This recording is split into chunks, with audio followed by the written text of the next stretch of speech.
Congratulations. How have you been? You guys great, right? Yeah, we're doing great.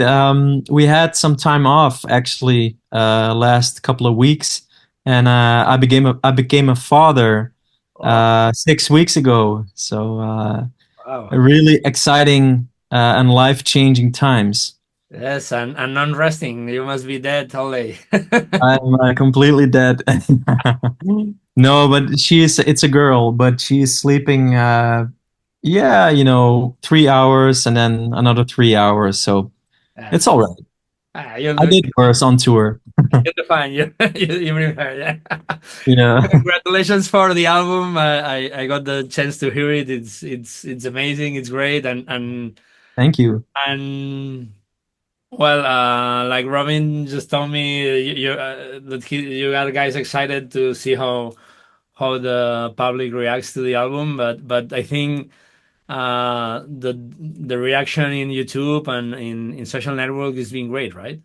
Yeah, absolutely. We released two singles, and the reaction on both of them was amazing. And it's always, yeah, you never know how the people are going to like it. But we had a feeling when we were writing and recording these songs, we had a feeling, oh, this is gonna be good. So, but it's always very nice when the reaction is positive and people are, yeah, people are really digging these new tunes. And I think there are some couple of more cool tracks on the new album. So, yeah, people are gonna love this one. Cool. Because I interviewed Robin, and probably the interview will be your interview and Robin's will be mixed in the same magazine. I probably kind of repeat some of the questions, but uh, Yeah. he already explained me how do you guys how was all the process to go to record in Masked Shoals and Fame Studio. So Mhm. I don't want make you explain again, but I would like to know your point of view. How was your feeling of recording in such big and so legendary studios with so many great background of artists recording there? How was your personal feeling? What did you felt? Um, well, if I'm gonna give an answer, you're going to say wrong. Robin said something else. No, it was the experience was amazing. For me, it was my second trip to the United States. The one before that was for the recording of Grand Southern Electric, which is already 10 years ago. So yeah, a lot of stuff happened in 10 years, and I grew older, and you kind of change, and so I was really happy to be back in the States and to be at such a legendary studio where artists walked and recorded that I've been listening to since I was 12 or 13 years old. So I mean, some of the records that were recorded there have been my favorite records, and I've been listening to them on and on and on and on. And it was amazing to finally be at the very place where it was recorded, and it really inspired me as well. I mean, I was sitting in the drum booth at Muscle Shoals Sound, exactly where Roger Hawkins sat, which is one of my biggest drum heroes. So yeah, I mean that alone just gave me such a shot of um, um, yeah, adrenaline shot. Oh wow, I'm here. We're doing this, and I felt pretty confident about the songs we had, and I think they really fit the studios where we recorded them. Yeah, but it was an amazing experience. Mhm. And now that you got to record there, the music you do is has a very important American root, and also like British and stuff with the 60s and 70s. You already have like a very big audience in Europe, and you have like a very long tour starting in February, like in Hmm. Europe. I would like to know how is your audience in US? Are you gonna tour there, or you still need to make it grow, or how is the Wolf in United States? The thing is, we did our first American show after the recordings, and we went to Nashville, and we played at the Gibson Garage, which was a really cool experience. It's at the factory, there's a showroom and there's a stage, and we played on that stage, and we actually played a song with Cesar, which is the big boss of Gibson, and he was with us there on stage, and we played War Pigs by Black Sabbath. Okay. That was amazing. A very cool first show in the US. But for now, we have so many countries that we're touring, and we're still building in a lot of countries. And last year we started touring in the UK, and you have to go back two times in 1 year. So uh, it's yeah, and we have only so much time, and now I also became a father. So I can't split myself into two persons. So I think touring in the US will maybe be a couple of years, and hopefully we start a new adventure and go over there and see what happens. But for now it's Europe and the UK. It's it's funny you mentioned War Pigs because I think it was last year. I saw. I don't know if you know that this guitarist called Jared James Nichols. Yeah, Yeah, that he also we played. we played as a support act exactly 1 year ago. That was our first UK tour as a support act for Jared. Oh, nice! And he was playing here, and he played the War Pigs cover. So Yeah, yeah, we did it better. No, for sure. no, I've seen him play that song many times on that tour. No, And it's he's an amazing guy and an amazing guitar player. Yeah, he became a friend of ours, but we already knew him before that tour. I don't know how and why, but yeah, it was a cool experience to be with him on the road. He's a very funny guy. yeah, he looks like, and he's amazing. Yeah. And do you guys stay in touch with because right now there's a lot of bands playing like 70s rock, like or 60s. I don't know, like Dirty Honey, Rival Sons, Greta Van Fleet, Larkin Poe, all these bands. Do you guys stay in touch with them, or just listen to them, or don't bother about what's happening? I don't really listen to them actually.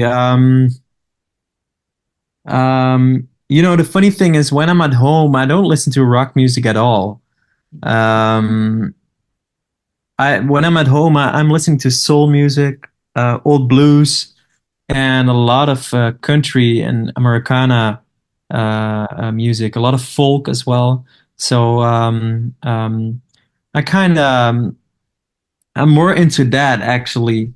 And I mean, rock is such a big genre, and there are a lot of bands that play decent rock music. But for me, that really doesn't do it. Like Greta Van Fleet is not really my cup of tea, and Rival Sons neither. For me, there are a lot of much cooler, smaller bands, but nobody has ever heard of them. Yeah, it's a taste thing. Um, for me, I'm really much into records from the 60s and 70s, and I don't listen a lot to new music. Mhm. Actually, you play drums and but also sing very pretty good and sing a lot of some songs. Uh, Thanks. do you have I mean, usually all instrumental players we have our own favorites, heroes or guitar heroes or whatever instrument you play. Uh, which influences have you had like as a drummer or as a singer? Were the same influence, different influences? Can you tell me a little bit of? In terms of singing drummers, there are a couple of guys that really influenced me. Levon Helm. I started listening to the band when I was 13 or 14 years old, and that was about the around the time that Levon Helm died. Actually, I think he died, and then I was like, "Who is this singing drummer?" And then I started checking out the band, and he has become one of my biggest heroes because he has such a soulful groove and such a soulful voice, and you don't hear that anymore. Drummers. There are too many drummers that are just banging the drums, and too many singers that don't haven't found their own voice.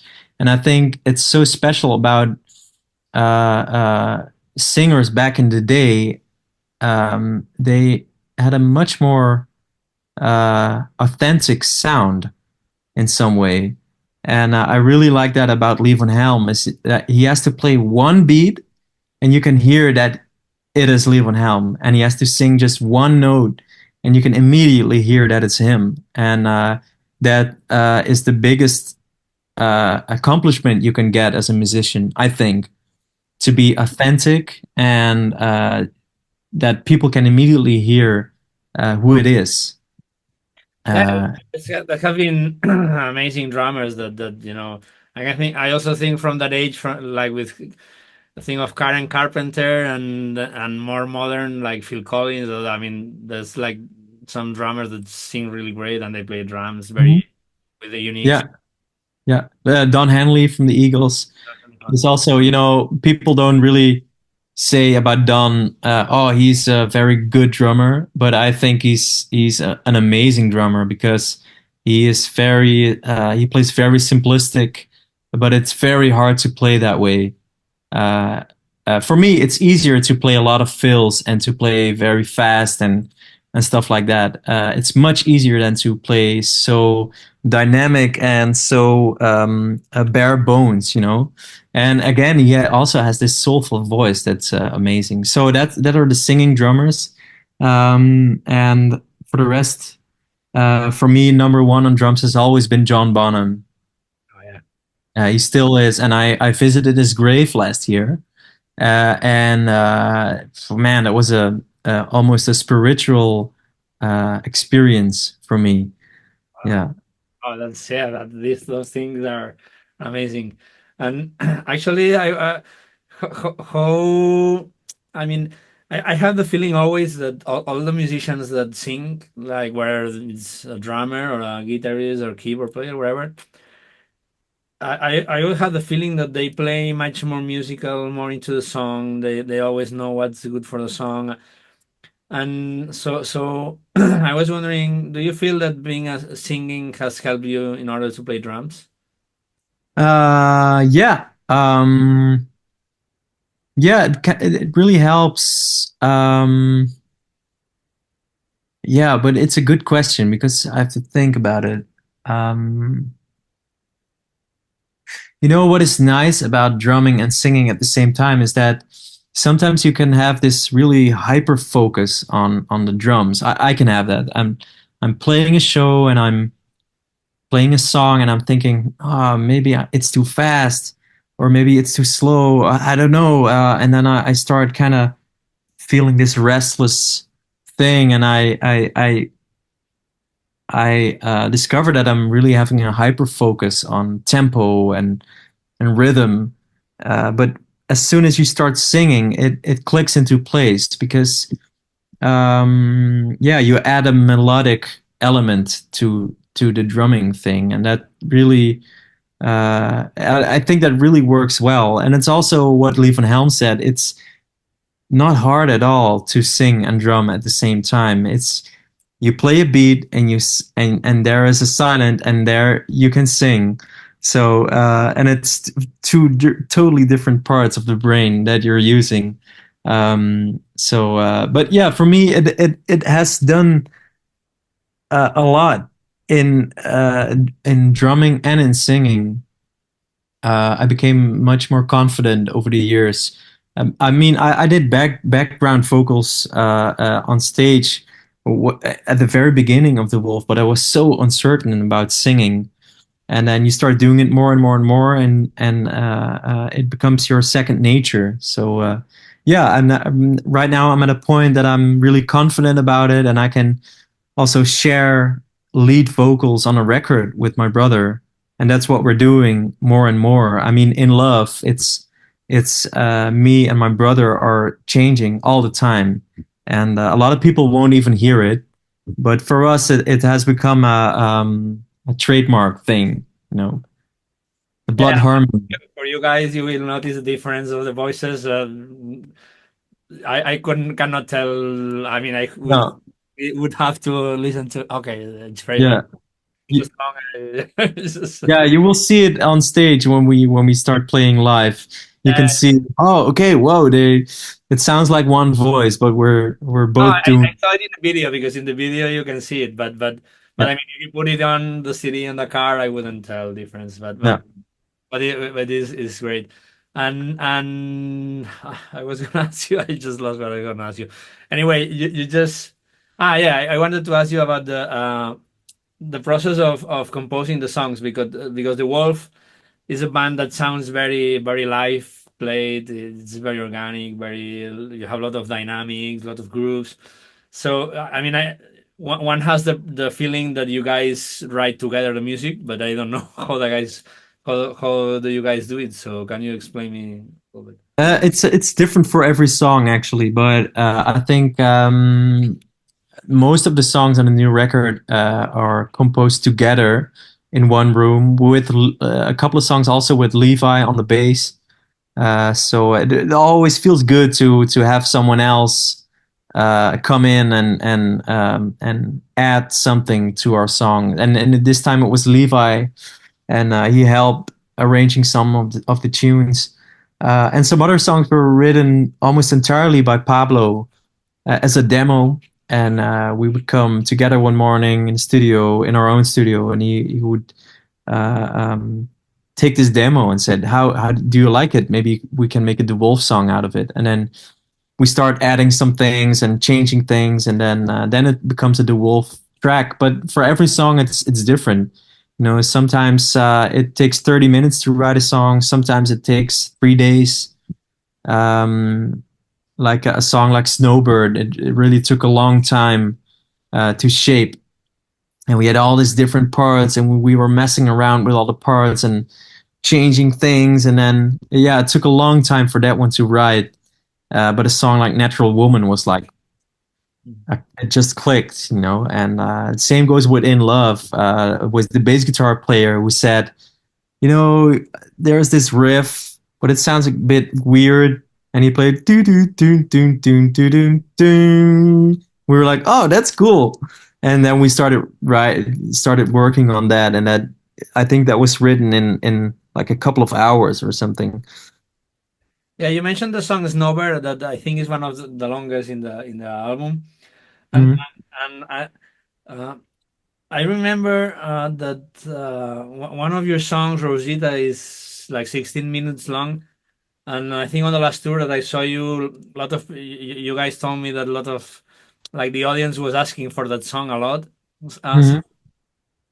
so I was wondering when you guys write the songs and prepare the album, do you make any decisions in the length of the songs? Like, I mean, you say, okay, we are gonna stick to 3 minutes single. We're gonna do something, or you just let it flow on wherever the song it takes. Yeah, we just let it flow. Sometimes we like a long time ago we always had the idea, okay, the songs always have to be longer than 6 minutes or something. But at one point we started writing more simple songs, and sometimes a song is just done, you know, after 3 minutes. And you can make it double as long, but it doesn't add anything to it. So we've become better in saying, okay, this song is done, and it doesn't matter that's only 2 minutes and 50 seconds or something. It's if it's a good song, it's a good song. But sometimes you have the feeling that you have to, you know, a song can flow like Snowbird. We you know, it's a song that you can stretch for 30 minutes if you want in a live situation. And I think we're gonna do that. Because, you know, also Rosita was 60 minutes on the record, but it turned out to be 26 minutes in a live situation. So it's always also nice that a song can still grow after it has been recorded. Okay, and I would like to talk a little bit about the lyrics. You guys are a band that I know from other interviews that and you can tell that you're very influenced by the 60s and 70s, so, like your music, the clothing, your ideas, everything. But I would like to know when you write lyrics, you are also influenced by all the lyrics from the 60s, 70s, or you try to keep like a more modern approach, like writing about things that happen today, nowadays. How do you guys approach the lyric? Um, we well, actually, it's their lyrics are always, or not always, but most of the time they're pretty personal, and Pablo writes from a personal view. You know, it's about trouble in relationship. It's about love. It's about and sometimes just stories. You know, you just create a dream world and you write about that. A song like "Out on the Town," you know, it's about a very gritty town and about you know, all these characters in some kind of bar, you know, and it's kind of inspired by stories from John Steinbeck and John Fante, some American writers that really had this gritty style, and we wanted to create some cool characters for that. So you can almost build some kind of movie around that story. Um, and what? Yeah, we don't really step back into the 60s and 70s and then write about stuff that happened back then or something, or write happy love songs in the style of the 60s. We always try to keep it personal. And also, sometimes we write about stuff that is really happening now in the world. But we don't want to do that too much because, you know, sometimes you just want to escape in music. And we don't want to be a band that's writing a protest song after protest song or something. But we did that, you know, with a song like Deceit and Woo, which is a couple of years old already. But for this record, we just wanted to keep it personal and create some dream worlds. And about the recording, I can imagine that all songs you record playing live together. Uh, do you used to like do overdubs and fix things, or try to keep like the whole take like as you played, and if there's a mistake, leave it there, or you fix Yeah, mistakes? we're really very much into leave the mistakes because that's what makes the music human. I mean, if you polish everything, it will sound like a computer, and that's what we don't want. Uh, so, um, but for this record, we had the basic tracks was drums, bass guitar, guitar, organ, and we did some overdubs. I mean, vocals were overdubbed, percussion. Sometimes a solo would be an overdub, but uh, nothing really that you think, oh, you can't do that. Like uh, of the song yeah. is set, and then just Yeah, yeah, and sometimes we did kind of for a couple of songs we did like you know, the chorus from that take really nails it, and we did that one or two times that we would, you know, yeah, slice the tape and cut it. Yeah, that. But yeah, I always think about the Beatles and how much they sliced tape, and then I feel better. yeah, I mean, everyone has done it once in a while, and today Yeah. play music that's 90% of everything. Yeah, yeah, absolutely. Yeah, but we wanted to work as much as possible on tape. And the cool thing about Ben, the producer, is that he had the tape rolling all the time.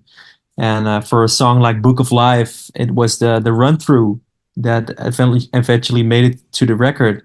And in our own studio, we would never have recorded the run through. So it was a cool thing about him that he kept the tape rolling, and he had endless amount of reels. Uh, Luckily, so we could record everything that we were doing in studio. Yeah, and recording on tape and with all consoles and desks, has a special magic.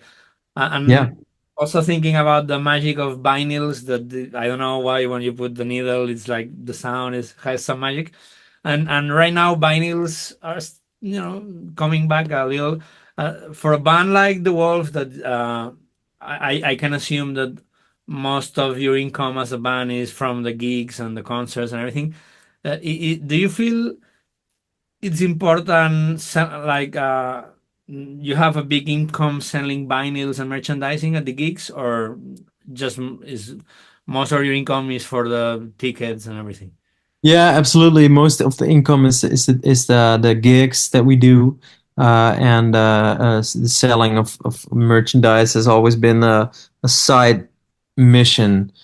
But for the new record, we're going to actually to Spain. We're going to bring some cool stuff that we've been creating, and not only the new record, but also caps and patches and jackets and new shirts and that kind of stuff. So we're really gonna do an upgrade in the merch game, and we're gonna bring my little brother, who's going to be a driver, and he's going to sell some merch, so the people will be able to, yeah, to go to him and buy cool stuff. And who That's knows, maybe it can give us a little bit of extra income. yes, yes, for sure. And I will meet you guys there. I will be there again. So Yeah, cool, man. Which show are you coming? I will come to Madrid because I live in Madrid. So I mean, I'm from Barcelona. That's why I knew the guy from the music store when we went there. But I'm living in Madrid, and so I will go to Madrid. We sent your brother Pablo a CD of my band because he recorded in one of our tracks, and so we Hey, sent him the physical CD. So great. you get to him, ask him to play that song for you. Yeah, man. Yeah, so no vinyl. We would love to, but we are not the world. We just Uh we don't make yeah, that you much. And there is also, if you want to make put it on vinyl, you have to wait for a year and a half or something, a lot of waiting times. yeah, Um we would love to come to play to the World Fest, and I wanted to ask you about this fest you have. So because it looks so interesting. So uh, yeah, a lot of cool bands are playing that are also friends of ours. A lot of yeah, I would say local band, Dutch bands that have such a cool style, and so not very big names or something, but a really cool atmosphere. And we have our own beer and good food, and yeah, it's going to be an amazing day. yeah, Actually. Yeah. yeah, nice. And how cool is having your own festival because it has to be. Yeah, it's super cool. Yeah, it's the second time we're doing this, and I'm really looking forward. It's will also be the album release party. Oh, that's nice. That's great. And and and I wanted to know. I guess the all your more important gigs and concerts are in Europe. And do you have you been in places like South America, Japan, or planning in the future to try to go to those places because those places also are crazy for good music and for rock. Yeah, it would be really cool to go to South America one day, because rock music is a big thing there. And I've heard from people who come from one of the countries there. They say, you know, here maybe 700 people come to your show, but there are 7,000 people who come to your show. I was like, wow, okay, amazing. It would be great to go there one day. We haven't been there. We've played some really far countries like Australia, and we have played in Indonesia. But that's about it. Yeah, there's so much more to discover. And now that you guys, are making it and growing in popularity and getting more famous, more gigs, how has your life changed over the years with the evolution of the band? Mm, well, good question. Yeah, well, it hasn't changed that much actually. Um, I mean, we're still the band. We just love to play shows, and the shows are getting bigger, and that's a good thing. But they're still intimate. I think when we come to Spain next year, the shows will be a bit bigger, but they will be, as passionate, and there will be um, yeah, how do you say it? A lot of energy. And so we haven't changed in that. We always play the show like it's our last one. We want to give everything, like maximum energy. And For the rest, you know, some things have changed in our life. I mean, I became a father recently, so that's the biggest thing now that has changed me. Well, that's a pretty big thing. Yeah, yeah, So yeah. It's the first baby in the band, so who knows how many more will follow. for sure there will be more. Yeah. And have you ever guys thought in the future that of living in, moving to US or something like that to try to get on that market, if it would be easier, or you just know that you will stay here in Europe and Yeah, we have considered that, you know, like, oh, maybe it would be good to spend a couple of months in the US and build something over there. But, you know, eventually I'm really happy just living where I live. And I really wouldn't want to live anywhere else, actually. And I think we're pretty central in Europe. So there's a lot of cool places to play and a lot of cool countries to discover in Europe and the UK. And we've only recently started building something in the UK, so there's so much to do, and I'm not really in a hurry to uh, to conquer the US or something. I mean, we can do that in a couple of years, but no, for now, I'm really happy where I am, you know, and I'm just a Dutch boy from the countryside, so that's where I'm happiest. And don't really have an ambition of to live somewhere else or something. I mean, I have my girlfriend here. I have my kid now. I have a nice house. So yeah, we've grown a little bit older.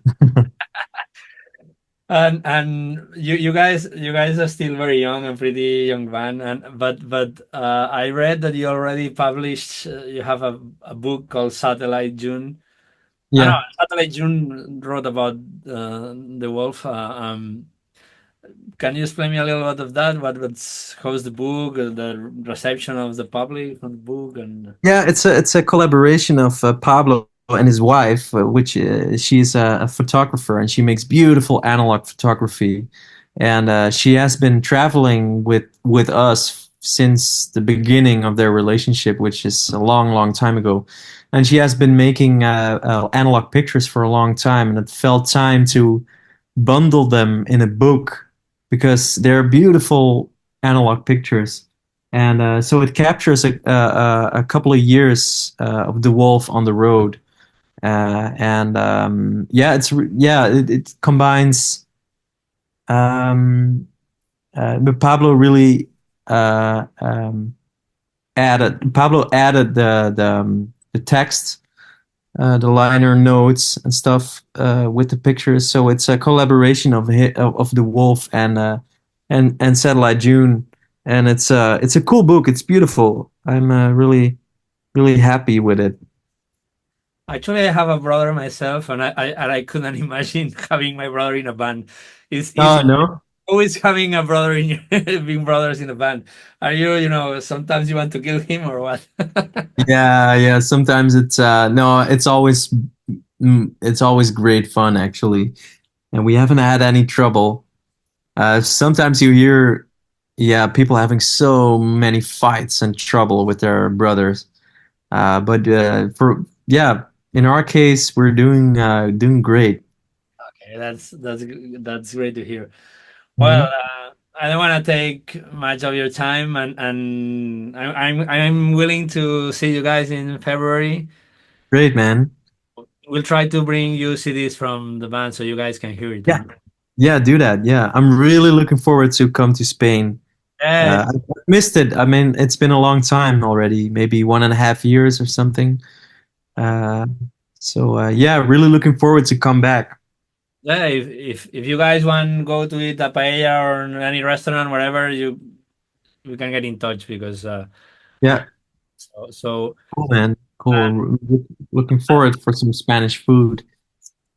we meet there, talk, say hi to Pablo, and hope he Yeah, he liked the city. So yeah, yeah.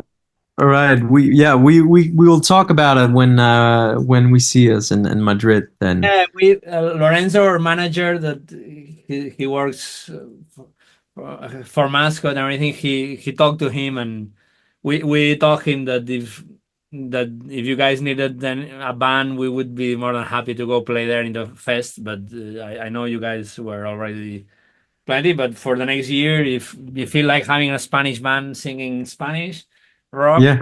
we would love Oh, to. cool. You sing in Spanish. That's great, man. Spanish, yeah, but we went on a tour in UK recently, a few months ago, opening for an English band there, and we didn't know what was gonna be the reaction because we play like American rock, like also like 70s or something like that, and the audience was amazing. We Oh, sold great. CDs and T-shirts and everything, and Nice. Wow, good job, man. people didn't understood any of our lyrics, but they loved the music, so.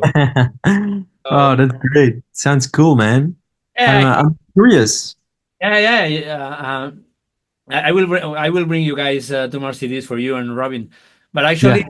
I was talking with Robin, and is what I was telling him that the good thing about the Wolf and all these bands, like we talk about Jerry James Nichols and all these guys that you are great players, is that the audiences the that you have is people that really know about music and listen to a lot of good music. And many when I go to your concerts or these bands concerts, I find most of professional musics or guitarists because we know most of the professional guitarists in Madrid. We know each other because Mhm. I'm a session player, and you see all these players in all these concerts, so which is great. I mean, you guys have an audience that know what they listen to, so that's Yeah. Nice. Yeah, that. it's always yeah, it amazes me when we play in Spain. Like in the Netherlands, we've grown the couple of last couple of years. We've grown, but then next is Spain. I mean, every time we're coming to Spain, it's like, oh wow, it's so cool that so many people like our music. It's amazing. Yeah, Uh, because you're doing a great job. Your music is awesome, and this last album I really like it, and it sounds I don't know, it sounds so raw, so organic, so like real music like before, because yeah, thanks, man. today everything is. I mean, I'm all day doing interviews with new bands, and everything is so ultra produced, and all the Yeah, bands playing like three three. I don't know. They detune the drop D, drop C. Everything is so low. so You don't understand any riffs. It's like. oh yeah, so muddy and yeah, we like to have a light touch, you know. Also, when I'm playing drums in the studio, it's I'm not playing loud at all because you just know you have the best sound. You get the best sound when you're playing with a light touch, and I think also in our music we huh? The Zoom is gonna cut in 1 minute, so Oh, okay. because I don't have. So I talk to you in Madrid and in February. So see you soon. And we'll bring you cities. All right, man. See ya. Thank Yeah. you. Bye bye. Adios.